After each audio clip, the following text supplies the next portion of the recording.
A paz do Senhor, meus queridos irmãos, a paz do Senhor, minhas queridas irmãs. Estamos juntos para estudar a lição de número 9, orando e jejuando como Jesus ensinou. Texto áureo está em Atos capítulo 13, versículo 2 e versículo 3. Disse o Espírito Santo: apartai-me a Barnabé e a Saulo para a obra que os tenho chamado. Então, jejuando e orando, e pondo sobre eles as mãos, os despediram. Verdade prática: a oração e o jejum são disciplinas espirituais que potencializam sensivelmente a vida piedosa do crente. O nosso exímio pastor Osiel Gomes, ele divide a lição em 3 pontos principais. A leitura bíblica em classe está em Mateus capítulo 6, versículo 5 ao versículo 18. O primeiro tópico da nossa lição: a oração é um diálogo com o Pai. O segundo tópico: a oração que Jesus ensinou. E o terceiro e último tópico: a oração e jejum.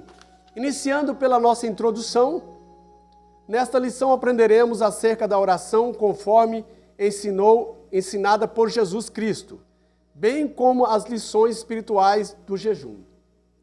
O Divino Salvador nos assegura que orando e jejuando ao Pai em secreto, Ele não estará indiferente às aspirações da alma, isto é, às nossas orações. Contudo, é imprescindível que a oração e o jejum sejam realizados da maneira que Jesus ensinou. Por isso, estudaremos o modelo verdadeiro da oração e jejum ensinado pelo Senhor Jesus no Sermão do Monte. No nosso primeiro tópico, nós temos a oração é um diálogo com o Pai. A oração não é um diálogo com o Pai. Ela não é um monólogo. Até para Deus falar comigo, eu preciso falar com Deus.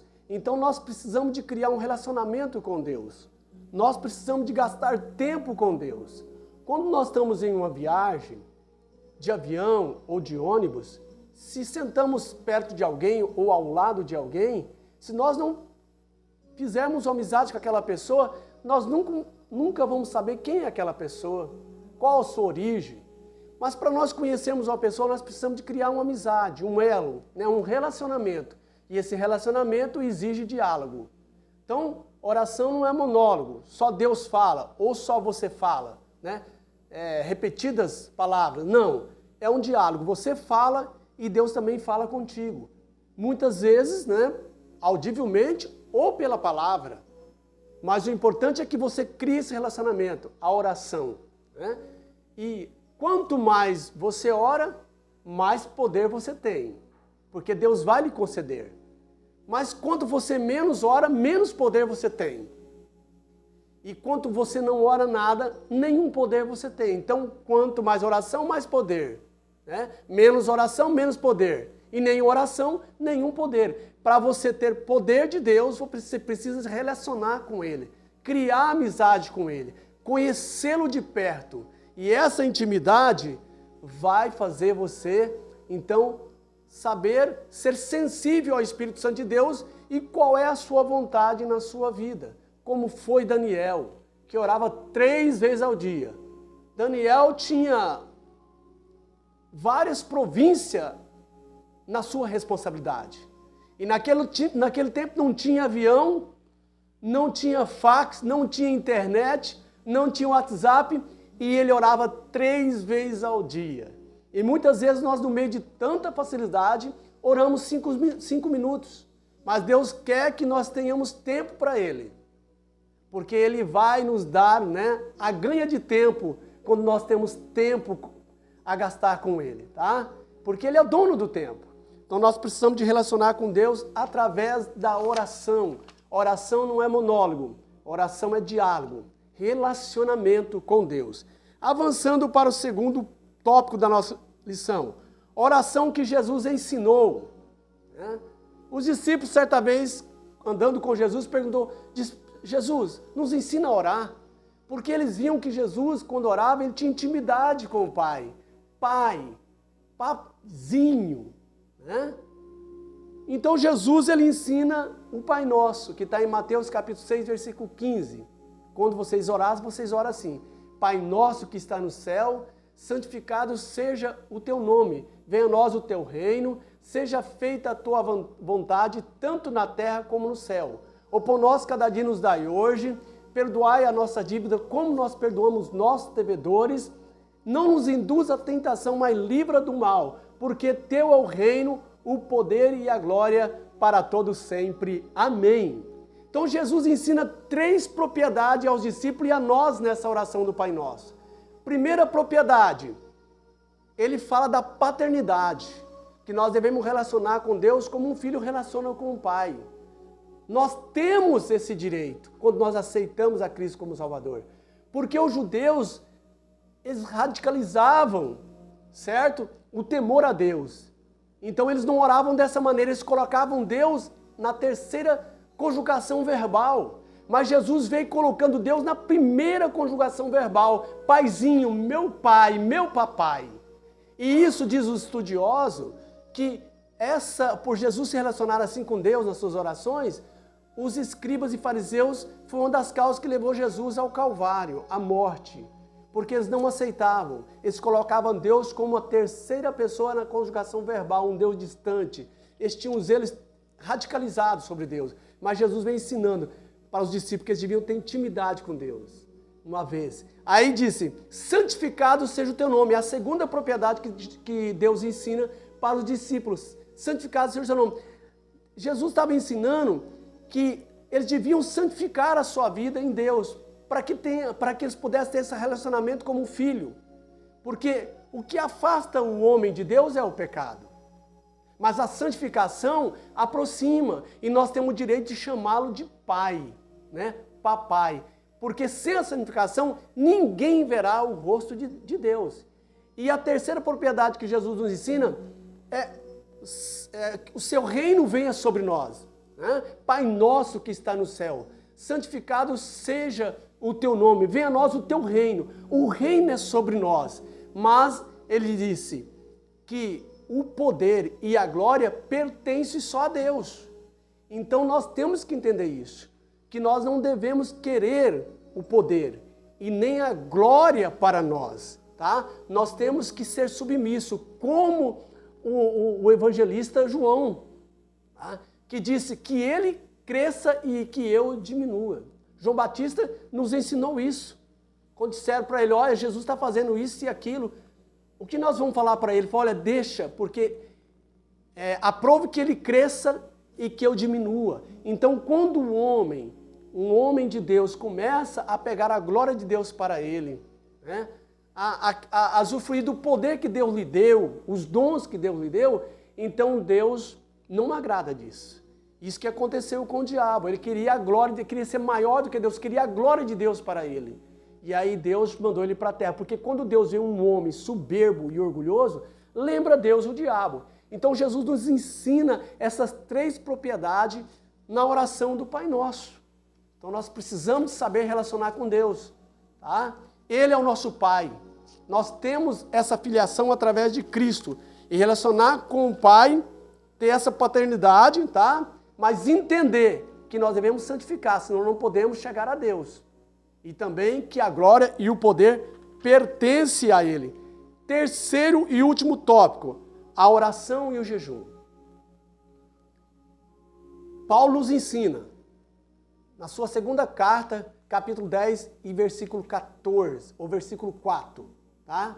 Porque as armas da nossa milícia não são carnais, mas sim poderosas em Deus para destruir as fortalezas e todo pensamento, todo raciocínio e altivez que levanta contra o conhecimento de Deus, levando cativo todo pensamento, né, todo raciocínio, todo conhecimento a Cristo Jesus. Então Paulo nos ensina que as nossas armas não são carnais, mas são poderosas em Deus. E nós vemos também Paulo dizendo lá em Efésios, capítulo 6 e versículo 12, que nós não devemos lutar contra a carne e nem contra o sangue, mas contra as hostes espirituais, né, da maldade, né, nos lugares celestiais. Então, nós não devemos lutar contra. Então, Paulo nos ensina o poder da oração. E ele continua em Efésios 6, dizendo, nos informando, como nós devemos tomar essa armadura de Deus, adquirir a armadura de Deus, para nós vencermos, né? Porque o mundo é um campo da peleja, e são pelejas espirituais. E o nosso opositor não é carnal, ele é espiritual. Então não devemos usar a força do braço, mas devemos usar a força da oração. Até porque o nosso opositor é espiritual, e nós não vencemos ele com a força do braço, mas com a oração, com a força espiritual vinda de Deus. E Paulo nos faz uma relação dessa armadura que nós devemos adquirir de Deus, lá em Efésios 6, a seguir nos versículos dizendo que nós devemos nos cingir, né, da verdade, com o cinturão da verdade, né, o capacete da salvação, calçado os pés do evangelho da paz, né, a espada que é o Espírito, que é a palavra de Deus, a palavra que é o escudo da fé. E Paulo diz que nós devemos amarrar toda essa armadura com a oração, orando, com súplica por todos os santos e por nós. Então Paulo nos ensina o poder da oração. Agora em Mateus nós vemos no capítulo 17 que quando os discípulos foram expulsar o demônio de um menino, eles não conseguiram. E aí o pai do menino vai e leva o menino a Jesus. Eu vejo que os discípulos ficaram constrangidos com essa situação, com esse episódio de Mateus capítulo 17. Quando o pai leva o menino e diz, olha, eu levei o menino.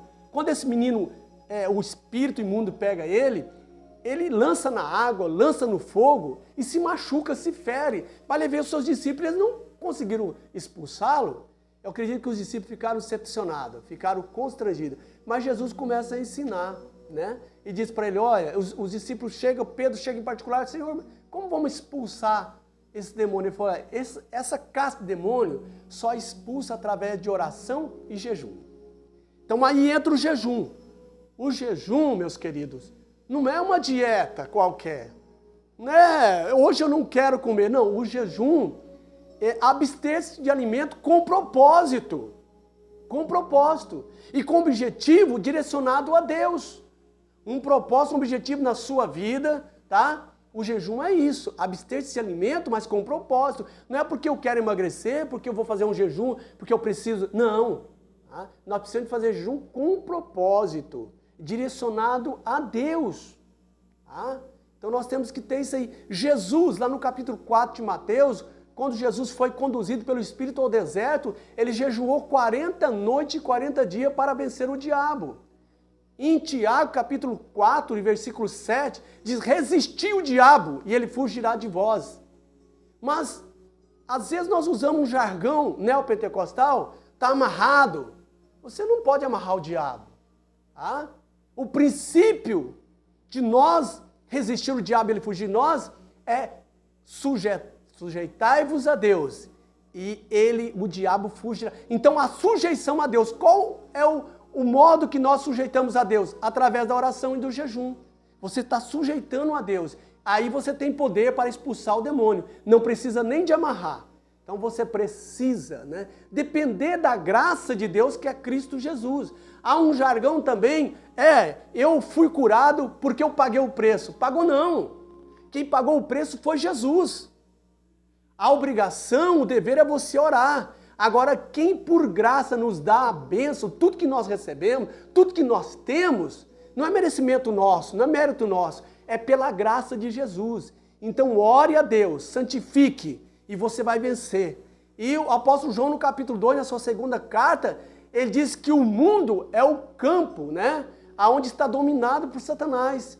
Todo esse sistema dominado por Satanás. Para nós vencermos ele, é através do jejum e da oração. Meus queridos, chegamos ao término dessa lição maravilhosa e que esse ensino possa entrar no teu coração e que você possa, então, aprender mais da palavra de Deus. Conclusão da nossa lição. O cristão que conhece a palavra de Deus sabe da importância da oração e do jejum como exercício espiritual, 1 Timóteo 4:8. Pela prática de ambos, o crente estará mais sensível ao Espírito Santo, de modo que sua realização traz constantes benefícios para a nossa vida espiritual, especialmente diante de um mundo materialista e utilitarista. Tá? Então, faça da sua vida, do seu hábito, oração e jejum, como Daniel fez. E as vitórias serão na tua vida. Que Deus abençoe a tua vida, meu querido ouvinte, meu querido irmão. Estou orando por você, mesmo aqueles que eu não conheço. Dá o seu like, compartilha esse vídeo para o maior número de pessoas que você conhece. Dá o seu joinha, clique o sininho para que esses vídeos venham para você, os próximos vídeos que iremos fazer. Que Deus abençoe sua vida e a vida da sua família. Bye, bye e até o próximo vídeo, galera. Deus abençoe vocês.